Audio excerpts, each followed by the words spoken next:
He was a good kid, but he seemed to have trouble putting out videos on a consistent basis.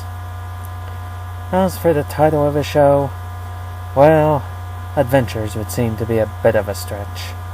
With no beautiful dames to rescue, no diabolical crimes to solve, and no hardened criminals threatening his life at every turn, his entire existence seems remarkably dull and unexciting.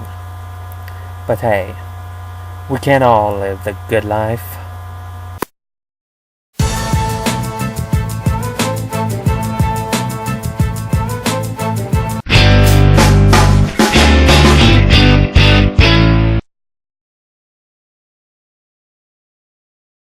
So, the other day I was searching the internet for Superman and the Mole Man, the very first Superman feature film. And while I couldn't find it, I stumbled across this film on YouTube. And it looked interesting. So this is what I decided to watch instead. Charles Benton has been sentenced to death for his role in a bank robbery. The execution takes place as planned. But a mad scientist acquires the cadaver and uses it to test a cancer-fighting drug. Somehow, the drug combines with an electrical charge and not only brings Benton back to life, but makes him nearly indestructible.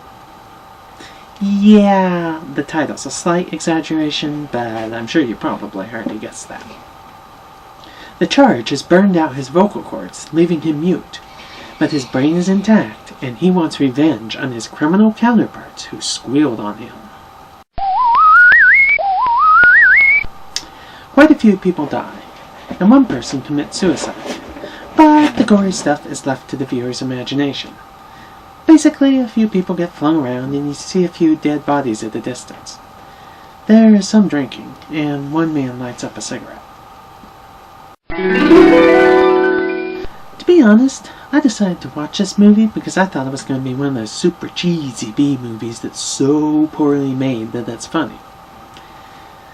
What I found was that while it did have a few cheeseball moments, seriously, don't tell me bullets are bouncing off its body when it's obvious that the guns are clearly pointed off to the side of him. It actually holds up as a pretty good movie. The whole burned out vocal cords thing was an obvious plot device. However, it worked really well.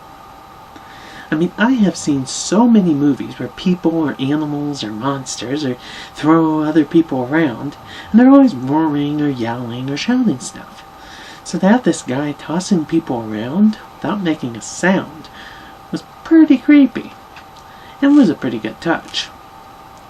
The whole film was a good example of how well subtlety can work. There were no cuss words, yet I had no trouble believing that the criminals were hardened low-life scum and that the main cop was as hard-boiled as they come.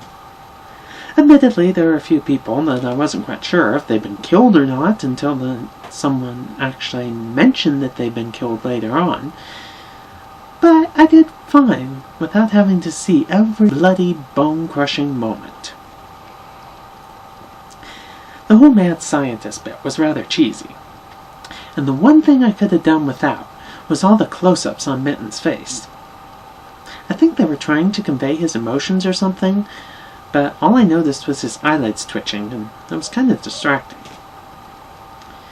The plot wasn't remarkably clever, but the Dragnet-style voiceover narration was a great touch, and the movie was pretty fast-paced and kept my attention.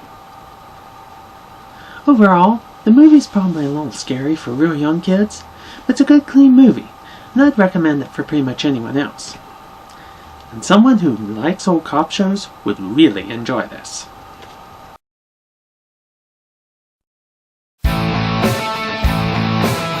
Well, that wraps it up for this episode. Hope you enjoyed.